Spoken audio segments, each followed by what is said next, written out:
Eu ainda não acredito que eu estou aqui falando sobre AI com vocês no TDC em São Paulo, então estou muito feliz de compartilhar um pouquinho do que eu trouxe. Obrigado aos coordenadores, obrigado a toda a organização, a vocês que estão cedendo o tempo de vocês, o seu recurso mais precioso e democrático. Dei o meu melhor, eu espero que vocês gostem. O meu tema é como que a inteligência artificial generativa ela pode ajudar a aumentar a criatividade humana. O que eu queria trazer para vocês aqui, como agenda, 4 tópicos bem rápido. Primeiro eu vou me apresentar, vou falar um pouquinho sobre mim. Depois eu queria trazer um pouquinho do conceito de inovação democrática. Entrar 5 maneiras, vocês vão pegar já o que é isso, e aí eu concluo a apresentação. Bom, o que eu faço, onde eu vivo, do que eu me alimento, né? Eu separei em 3 tópicos. A minha formação ela é totalmente voltada para a área de humanas, então eu tenho a faculdade de administração pela PUC aqui de São Paulo e fiz MBA em marketing pela SPM. Tenho várias certificações na área de Agile e gestão de projetos. A minha experiência profissional, um grande resumão, né? Eu passei um bom tempo na indústria, então eu vim da indústria, eu não sou raiz tecnologia, como a maioria de vocês. Na Danone, aqui no Brasil, implementei o Agile lá, trabalhei com projetos, operações e tudo mais. E aí eu migrei para a IBM, onde eu atuo em equipes de desenvolvimento de software. Está ali um QR Code que leva vocês para o meu LinkedIn, então podem, por favor, me adicionar, vamos trocar ideia. É muito rico conhecer gente, compartilhar experiências, eu venho aprendendo muito desde o meu primeiro TDC, então acho que é bem legal a gente ter essa troca. E aí, fora do expediente, eu sou bem família, eu gosto de passar muito tempo com meu filho, com a minha esposa. Sempre que eu posso, faço alguma atividade física, gosto bastante. Cozinho naquelas, né? Eu gosto de cozinhar, gosto de gastar um tempinho na cozinha. E acompanho vários tipos de esporte, eu tento assistir sempre que eu posso, sempre que meu filho está dormindo, né? Beleza. Então, um pouquinho sobre mim. Aí, vamos lá. Inovação democrática. O que é isso? Bom, basicamente, usuários sendo incluídos no processo de inovação. Acho que isso não é muito novidade para ninguém, mas acho que é legal trazer um pouquinho da origem. Esse senhor simpático, Eric von Hippel, que trouxe esse termo pela primeira vez, pelo menos que eu conheço, através desse livro que eu coloquei ali também. Eu li em inglês, eu não sei, honestamente, se tem esse livro em português, mas que é tão simples quanto inovação democrática. E aí ele fala sobre os conceitos de que todo mundo, independente da sua esfera, que você se situa em uma empresa, qual o seu papel, todo mundo tem direito à inovação. Legal. E aí, no decorrer do tempo, eu acho que a gente tem visto várias técnicas diferentes para catalisar a inovação. Então, vemos muito crowdsourcing, existem N concursos para inovação, mas onde que as companhias esbarram? Elas têm 4 grandes desafios para, de fato, capitalizar o que ela obtém de eventos como esse. Ou seja, como que eu absorvo essas ideias da melhor forma possível? E quais são essas 4 barreiras? Tenho certeza que vocês vão se identificar em experiências em algum desses 4 exemplos aqui. Primeiro, sobrecarga de avaliação. São tantas ideias que você chega num ponto que você não consegue avaliá-las, você não consegue extraí-las. E aí você começa a descartar ideias que talvez não estejam tão bem construídas, estejam rasas, e que podem ser boas ideias. Então, muitas vezes, a quantidade acaba te gerando um estresse e você perde muita coisa boa ali. Um segundo obstáculo é a maldição da experiência. O que é isso? Você deixa pessoas extremamente capacitadas em determinado assunto para avaliar novas ideias. E o fato dessas pessoas terem uma grande vivência, terem um grande portfólio ali, pessoal e profissional, faz com que elas descartem novas ideias, elas não sejam tão abertas a novas ideias, principalmente ideias disruptivas. Falei, já cansei de ver isso aqui não vai dar certo, e descarta. E você perde coisa boa também. Além disso, ideias confusas. Gente, uma primeira sessão, você não vai estruturar sempre muito bem qual que é a sua proposta, o que você quer trazer. Você não vai ter as respostas para todas as perguntas. E muitas vezes em comitês de ideias, comitês de inovação, você acaba perdendo boas ideias porque elas ainda estão no estágio embrionário. Elas ainda estão confusas. E o último ponto são soluções muito abrangentes. Então, eu coloquei essa fotinha, esse desenho aqui, perdão, de uma floresta, que é uma expressão não muito comum, que é você olhar a floresta pelas árvores. Então, muitas vezes você está tão centrado no que o cliente te pediu, na solução ali que foi desenhada por ele, no que você acaba deixando de olhar o todo. Você foca num pequeno nicho e você deixa passar outras coisas que podem abranger a sua ideia. Então, esses são os 4 grandes desafios que nós temos para democratizar a inovação. E aí, falamos sobre isso o dia todo. Onde existe uma oportunidade, a gente pode, onde existe um obstáculo, existe uma oportunidade. E aí, como que a inteligência artificial ela pode nos ajudar em relação a isso? Ela pode resolver esses desafios e nos ajudar a combinar ou mesclar um grande número de ideias e até mesmo estruturá-las para desenvolvê-las. Agora, eu trago exemplos práticos. Eu não sei se vocês já ouviram falar de um livro que se chama Projeto Fênix, e aí ele fala um pouquinho dos princípios de DevOps, ele é bem iniciante, assim, e ele comenta das 3 maneiras, né? E para mim, que vim da indústria, esse livro foi um marco, porque ele realmente adapta processos da indústria, processos que a gente conhece ali desde o sistema Toyota de produção, que é da década de 50, até as práticas mais modernas de DevOps. Ele fala das 3 maneiras, né? E aí eu tentei fazer um neologismo aqui, falando de quais são as 5 maneiras que a inteligência artificial pode nos ajudar a democratizar a inovação. E aí, fui nessas fontes, então algumas empresas de consultoria de inovação, a Harvard University e a Universidade de Missouri, eles têm vários estudos sobre isso, e aí eu vou trazer um catadão para vocês sobre tudo isso aqui. Então, vamos lá.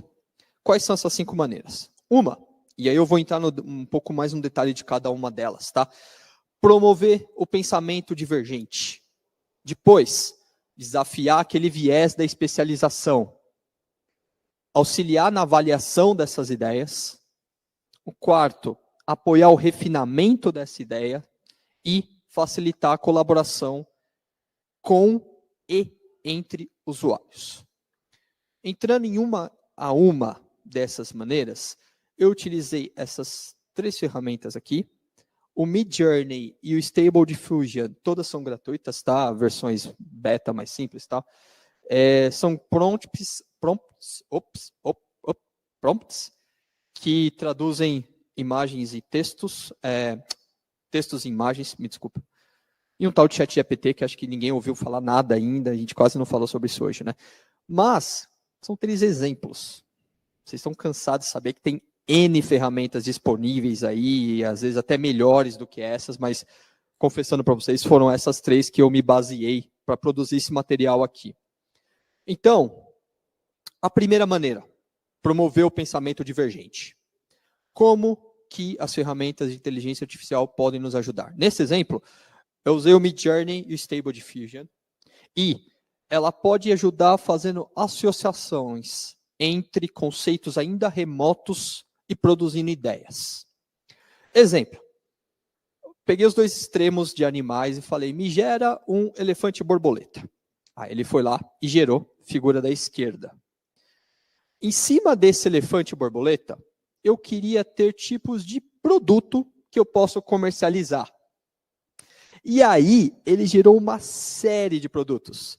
Móveis, chocolates, tudo pegando esse conceito do elefante borboleta. Gente, segundos.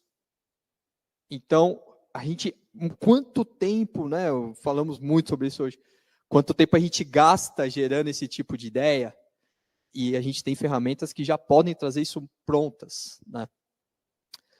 Aí, como que a gente desafia o viés de especialização, né? Como que as ferramentas podem nos ajudar?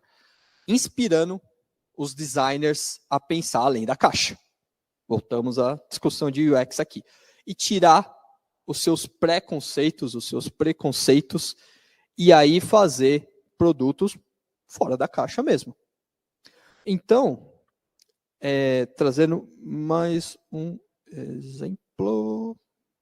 There we go. Falei, me gera produtos que eu posso fazer em cima de caranguejos. E aí ele gerou várias coisas. Várias coisas. Desde um caranguejo que joga uma bolinha, que você pode locomover aqui e jogar uma bolinha, até um prato de caranguejo e assim por diante. Ursinho, etc. Gente, em segundos. Então, vários produtos, vários brinquedos diferentes com o tema caranguejo. Participação do meu filho, que foi uma inspiração do Bob Esponja, o seu siriguejo, e aí eu fui lá e eu fiz isso com ele. Sabe quem faz muito isso? Um tal de Walt Disney. Então, tudo que vocês veem da Disney tem N produtos diferentes. Tem pijamas, tem roupas, tem brinquedos, tem colher, chaveiro e sei lá, tudo que você pode imaginar. Só que é um time enorme de designers e pessoas de marketing, pessoas de produto desenvolvendo isso. Fala, nossa, o que eu faço, o que eu vendo aqui, o que eu estou ajudando a construir, não vai chegar num patamar de Disney. Não sei. Você tem uma ferramenta que pode quebrar muito desses paradigmas. E aí você enxergar valor em produtos que você não pensava. Então, esse é um exemplo de como que ela pode inspirar times de time de UX, times de produto, a quebrar alguns preconceitos, né? Tirar realmente aquelas coisas que a gente nunca parei para pensar nisso. Próxima maneira. Auxiliar na avaliação das ideias, né? Então, eu comentei, são várias ideias. Muitas vezes essas ideias têm um viés pessoal na sua avaliação. Então, tem isso também, interesses, etc. E como que a inteligência artificial pode nos ajudar em relação a isso? Peguei como exemplo o ChatGPT. E aí falei assim, bom, senhor ChatGPT, bom dia. Eu quero fazer um programa de reciclagem. E aí eu tenho 3 ideias aqui. 1. Embalagens com datas de validade dinâmicas. Perdão, gente, passou um pouquinho. Me dá os prós e contras de cada uma dessas ideias. Ideia 2. Um aplicativo para ajudar os usuários a doar alimentos. Ideia 3. Uma campanha para educar pessoas sobre os tipos de data de validade. 3 ideias aleatórias, não necessariamente uma relacionada à outra, mas todas falando sobre reaproveitamento de alimentos. E aí, gente, aquelas discussões intermináveis e questões pessoais e tudo mais que acaba entrando muitas vezes nesse tipo de discussão, como foi dito aqui, ele trouxe de uma forma racional. E aí alguns exemplos, né? Então, a ideia de embalagem com data de validade dinâmica. Quais são os prós? Quais são os contras? E aí ele foi me escrevendo tudo isso. Então, ajuda a entender uma vida útil, incentivaria uma produção de lotes menores, porém, quando você produz lotes menores, normalmente o seu custo eleva, e se o seu custo de produção eleva, também vai refletir no consumidor. Alguém tem que pagar a conta, e normalmente é a gente, né? E assim por diante. E ele foi dando isso para cada um desses exemplos que eu citei para vocês. Então, um aplicativo que ajuda o usuário a doar alimentos. Quanto que isso pode ser proveitoso? incentiva as pessoas a usarem mais os seus alimentos, né? Consumir rápido, consumir melhor para você não ter tanto desperdício. Porém, você precisa de uma grande base de usuários e você tem riscos de segurança sanitária. Aquela velha história, nossa, um restaurante joga tanta comida no lixo e gente passando fome. Por quê? Porque a gente tem regras de segurança sanitária e realmente isso é importante, isso é relevante. Então não basta você doar comida, né? Você tem várias coisas por trás aí. O exemplo número 3, como é que ele refinou essa ideia, né? Então, uma campanha para educar as pessoas sobre os tipos de datas de validade. E aí ele trouxe, aumenta a conscientização do consumidor, porém é muito complexo e você tem altos custos para falar sobre isso. Esses são exemplos de como que essas ferramentas podem nos ajudar a avaliar ideias. E aí, também, ele pode me dar conceitos de cada uma dessas ideias. Ele faz realmente análises. Então, o que eu fiz? Eu pedi, dentro dessas ideias, as dimensões da criatividade. Aqui é um conceito que fala que a criatividade ela pode ser medida, né? Ela pode ser avaliada como qual o nível de novidade que isso traz, viabilidade, especificidade, o impacto dessa ideia e o quanto que ela é trabalhosa. Quão difícil é para fazer isso. E aí, não vou trazer dos 3 exemplos aqui, mas fazendo essas perguntas dos 3 modelinhos que eu mostrei para vocês, ele traz tudo. Então, vou pegar a primeira ideia só para vocês terem uma ideia do que ele comenta aqui. Então, ele vai trazendo tudo. Primeira ideia, embalagem com data de validade dinâmica. É um pouco novo, houve esforço, etc, etc. Mas isso é uma tendência, isso é uma coisa que pode vingar. Aí vai indo nos outros. Desculpa, a gente está um pouco devagar. O quão viável isso é? Então me explica assim, como que eu consigo trazer uma análise de viabilidade em cima dessa ideia? Fala, olha, é desafiador, porque você vai ter que ter novas tecnologias de embalagem, porém, você vai ter que envolver toda uma rede. Ele pensa, né? Pensa entre muitas aspas, por favor, mas ele traz, às vezes, coisas que você não consegue estimar na hora que você está trabalhando numa ideia. Qual que é a cadeia que eu vou ter que envolver? Velho problema de gestão de projetos. Você, às vezes, não pensa no todo, você não pensa de uma forma holística. E ele consegue ajudar a gente avaliando essas dimensões. Aí, vamos, se o PPT me permitir, especificidade. Então, ele traz aqui, ele é específico como ele aborda a questão do desperdício e ele favorece os consumidores trazendo datas ali mais precisas para os seus alimentos. Porque como funciona na indústria, né? Você tem a data de validade por lotes. Porém, a ideia que eu trouxe aqui do dinâmico mas e se eu conservar isso em geladeira? É a mesma data de validade do que se eu deixar ele a temperatura ambiente? Muitas vezes não, pensando num alimento. Então, como que eu consigo ter isso? Como que eu consigo sinalizar isso para o consumidor, né? Conscientizar o consumidor? Por fim, impacto.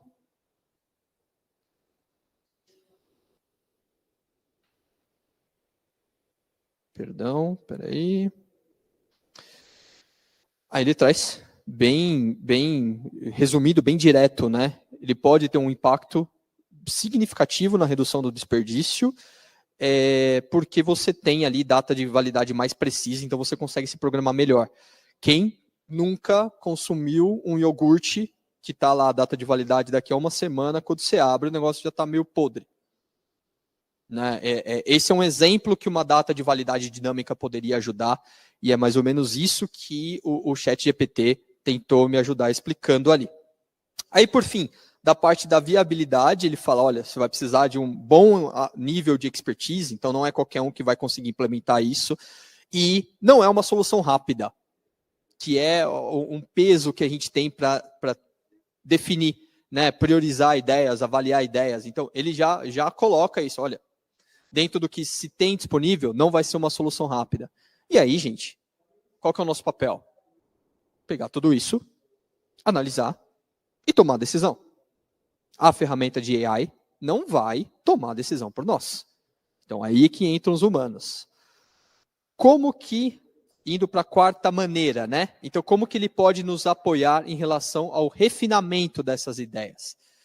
Ele pode combinar um grande número de ideias que foram geradas e gerar uma ideia ainda mais forte. Ele pode unir forças. Ele pode fazer essa junção e gerar uma ideia animal através de 5, 6 ideias pequenas. Então, pegando esse mesmo exemplo da questão de validade e desperdício de alimentos. O primeiro, o segundo e o terceiro que eu coloquei aqui. Como que ele pode combinar isso? Aí eu fui lá, fiz a pergunta, falei, olha, combina essas 3 ideias aqui. E ele deu uma solução que engloba os 3, um texto meio grandinho, mas como que resume? Olha, você pode fazer uma embalagem dinâmica, com data de validade dinâmica, ao mesmo tempo que você tem um aplicativo um pouco mais simples e uma campanha de conscientização um pouco orgânica.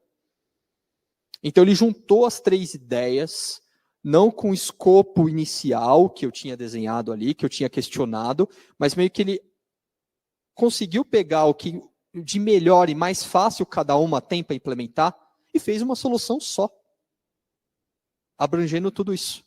Então, olha que animal. Última maneira, colaboração com e entre usuários. Muitas vezes, quem trabalha com desenvolvimento de produtos sabe que você envolver usuários no processo de criação é custoso e é longo. Então, ele consegue ajudar a fazer essa colaboração como? Facilitando essa conexão entre usuários e designers. E aí eu peguei aqui o Stable Diffusion e pedi a única coisa que o desenho de Jetsons ainda não trouxe para a nossa realidade, entreguei minha idade, o famoso carro voador. Eu falei, me faz um carro voador aí. Queria ter modelos de carro voador. Um carro, um automóvel que possa, além de andar na Terra, possa voar. Aí ele me deu vários modelos aqui. Dentro desses modelos, eu escolhi escolhi esse vermelhinho, que eu achei, meu achismo, mais factível, mais próximo do que eu imaginava de ser um carro voador.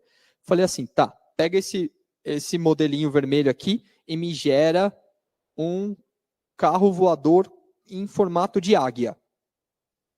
E aí ele me deu vários modelos de um carro voador com formato de águia.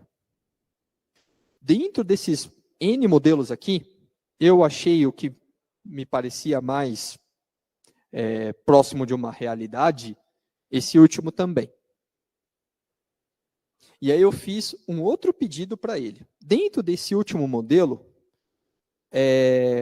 eu quero que você, então, desenvolva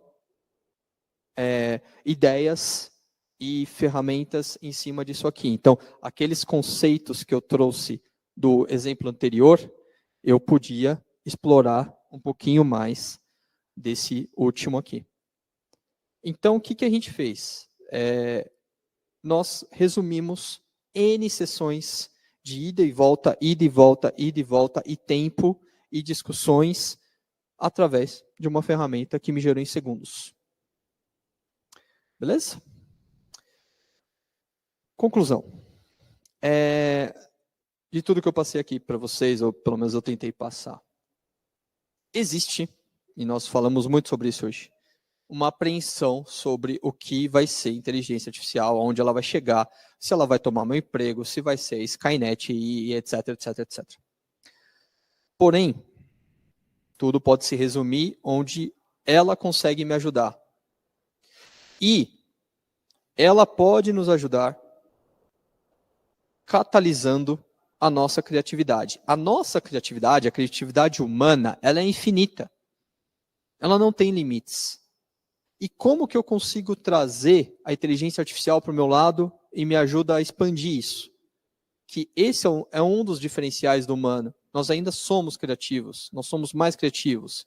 Ninguém sabe o nosso potencial. Vão existir N resistências, a gente sabe, existem muitas pessoas, muitas funções inseguras com o uso da ferramenta. E é muito difícil qualquer tipo de implementação. Acho que todo mundo aqui aprendeu sobre isso hoje. Mas elas conseguem nos trazer maneiras mais eficientes de avaliar as ideias. E como que eu posso avaliar ideias de inovações de uma forma mais eficiente? Através de 5 maneiras. Promovendo o pensamento divergente, desafiando o viés de especialização, auxiliando na avaliação dessas ideias, apoiando o refinamento dessas ideias e, por fim, facilitando a colaboração com e entre os usuários. Então, pessoal, para fechar, a gente precisa saber trabalhar ao lado das ferramentas. Então, o maior objetivo, eu não vejo que é substituir os humanos. Muito pelo contrário. É ajudar os humanos para que a gente coloque esforços em coisas que a gente não consegue trabalhar. Então, é destinar o nosso tempo, destinar a nossa capacidade para as coisas certas, para as coisas que geram valor. Porque a gente perde muito tempo com coisas improdutivas. E acho que esse é o grande objetivo dessa trilha. Era isso. Dúvidas?